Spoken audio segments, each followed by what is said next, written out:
90 days hot ఛాలెంజ్లో వచ్చేసి ఈరోజు day 5 అనమాట. నేనైతే వర్కౌట్ ముందైతే ఈ ఓట్ మీల్ ప్రిపేర్ చేసుకొని తినడం జరుగుతుంది. ఇందులో వచ్చేసి 50 grams of votes and 50 ml of milk అయితే ఉంటుంది. ఈ ఓట్ మీల్ ప్రిపేర్ చేసుకొని నేను వర్కౌట్ ముందు తినే వర్కౌట్కి వెళ్ళడం జరుగుతుంది. వర్కౌట్కి ముందు అయితే 5 మినిట్స్ వార్మప్ చేసుకుందాము. వార్మప్ అనేది వెరీ వెరీ ఇంపార్టెంట్. లేదంటే మనకు వర్కౌట్లో ఇంజరీస్ అయ్యే ఛాన్సెస్ చాలా ఎక్కువ ఉంటాయి కాబట్టి ఒక 5 మినిట్స్ అయితే వార్మప్ చేసుకుందాం.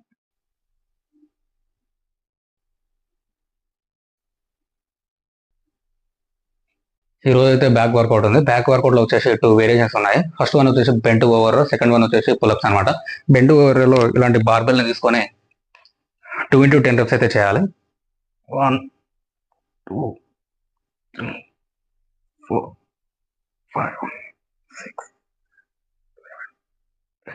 బ్యాక్ వర్కౌట్ లో సెకండ్ వేరియేషన్ వచ్చేసి పుల్అప్స్ అనమాట. ఈ పుల్అప్స్ అయితే 2 into 10 reps అయితే బ్యాక్ వర్కౌట్ లో చేయడం జరిగింది. అలాగే మనకు నార్మల్ డేస్ లో అయితే బాడీ డిహైడ్రేట్ అవుతా ఉంటది. అందులో ఎక్సర్సైజ్ చేస్తే మరీ డిహైడ్రేట్ అవుతా ఉంటది. అందుకోసం అని హైడ్రేటెడ్ గా నా బాడీని నేను ఉంచడం కోసం అయితే ఆఫ్టర్ వర్కౌట్ కి సబ్జా సీడ్స్ అయితే తీసుకోవడం జరిగింది. అలాగే ఎనర్జీ కోసం పల్లీలు, 4 eggs అండ్ జామ. అందులో స్పైసీ కోసం వచ్చేసి నేను కారం అండ్ సాల్ట్ అయితే యాడ్ చేశాను. డే 5 అయితే కంప్లీట్ అయింది. ఈ రోజు వర్కౌట్ వచ్చేసి బ్యాక్ వర్కౌట్ లో 2 వేరియేషన్ అయితే కంప్లీట్ చేశాను.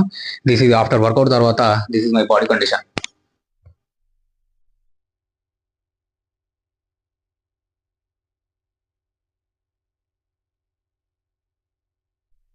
మన ఛానల్ని ఎవరైనా కొత్తగా చూస్తూ ఉంటే ఖచ్చితంగా సబ్స్క్రైబ్ చేసుకోండి. అలాగే లైక్ చేయండి. ఇన్ఫర్మేషన్ వర్త్ అనిపిస్తే సబ్స్క్రైబ్ చేసుకొని పెట్టుకోండి.